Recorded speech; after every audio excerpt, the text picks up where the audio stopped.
Hi everybody, hope you made it to the last video on the analysis of fatty acid content in eggs and starch content in potatoes. I will be covering the discussion and conclusions that were made from the results. First, I'm going to start with the potato starch and especially the Benedict's quantitative solution, which was used, and it was found that the potato contained 59.95% starch. This was compared with the Tourteau source, which 11 of their 12 potato varieties all were well above 60% starch. So we kind of concluded that our starch percent from the methods we used was pretty low, but I'll talk about that later and why we think that is and maybe how we can change that. But next, what's important is we did the iodine complex protocol in order to find the ratio of amylose and amylopectin. The amylose percentage was 14.3%, and when we compared that with our Tourteau source, it had 11 to 12 varieties of potato falling between 13 and 20%. So that puts this 14% in a good range. Seems pretty accurate. Next, we looked at we calculated 85.6% amylopectin.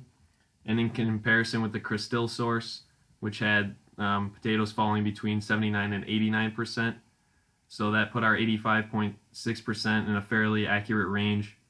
And we could conclude that the iodine complex spectrophotometry was a rather accurate method for determining our amylose and amylopectin ratio. However, our Benedict's solution was a little below, what we saw in the literature for percent starch, and the reason this was, we believe, is because of using the enzyme we use, which is amylase, in order to cleave the starch. As you can see, the amylase cleaves starch in these two glucose disaccharide maltose units. However, amylase has difficulty cleaving at amylopectin branch sites, and that's where it will leave this alpha limit dextrin molecule, as well as when cleaving amylose. If you have an odd chain amylose, it'll leave this maltotriose unit as well. So when we were doing our Benedict's quantitative solution, we were only quantifying maltose right here, and we weren't quantifying maltotriose and alpha limit dextrin as well, which would be the reason that our starch percentage came in a little low of what was seen in the literature. Another difficulty we had is determining if our starch granule was actually fully degraded. We used solvents and heat in order to degrade and release amylose and amylopectin into solution, where before we treated with the amylase or the iodine complex. However, there's nothing in our methods that shows that or can confirm that all the amylose and amylopectin was fully released out of the granule into solution.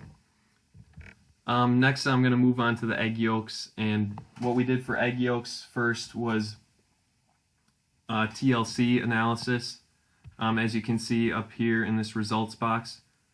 And the TLC analysis showed us that we had a high concentration of phosphatidylcholine. As you can see, it's the darkest spot here on the TLC, as well as we have a medium concentration of phosphatidylethylamine up here, and smaller concentrations of phosphatidylinositol and lysophosphatidylcholine, which are here.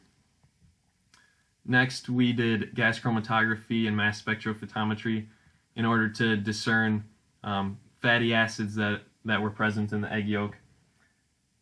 And there was found to be 8 fatty acid methyl esters And for these, we did kind of we analyzed to find the identity of these 8 fatty acid methyl esters. And 4 of them were saturated fatty acid methyl esters, and that includes myristic, palmitic, stearic, and arachidic fatty acid methyl ester, as well as there were 2 monounsaturated, which are palmitoleic and oleic acid methyl ester. And there was 1 diunsaturated linoleic acid methyl ester and 1 triunsaturated alpha-linolenic acid methyl ester, and these are all present in this table here as well. The mass spectrophotometry peaks as well are able to show how prevalent all of these fatty acid methyl esters are in the egg yolks. And based on peaks 2, 5, and 6, we can conclude that palmitic acid methyl ester, oleic acid methyl ester, and linoleic acid methyl ester are the 3 most prevalent fatty acid methyl esters in the egg yolk. And this was actually confirmed directly from the literature as well in the Kovalik and Duma, as well as the Nyberg source, which they as well had those 3 fatty acid methyl esters as the most prevalent in the egg yolks.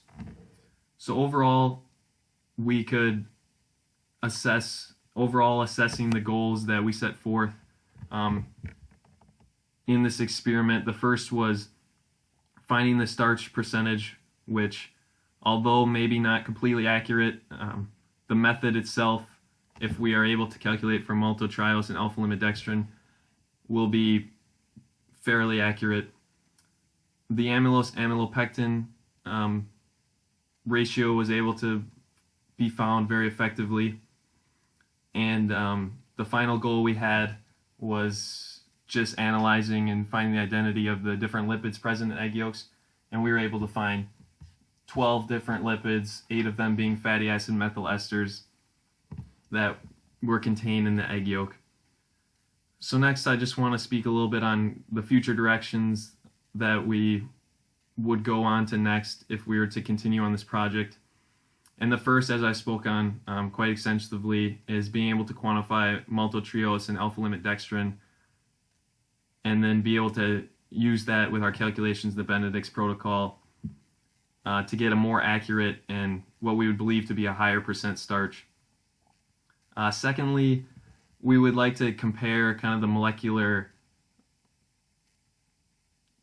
structure of the potato we found with many other varieties of potatoes, and maybe just compare what the percent amylose and amylopectin as well as the starch percent, and maybe we can learn a little bit about what makes these potatoes different at the molecular level.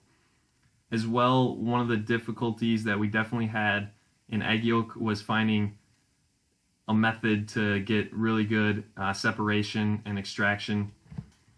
So we would definitely dive into the literature and try to find some other protocols, maybe in adding salts and other things just to refine the extraction. And with better extraction, we think we would maybe be able to find other lipids that are present in egg yolks that weren't actually detected in this study.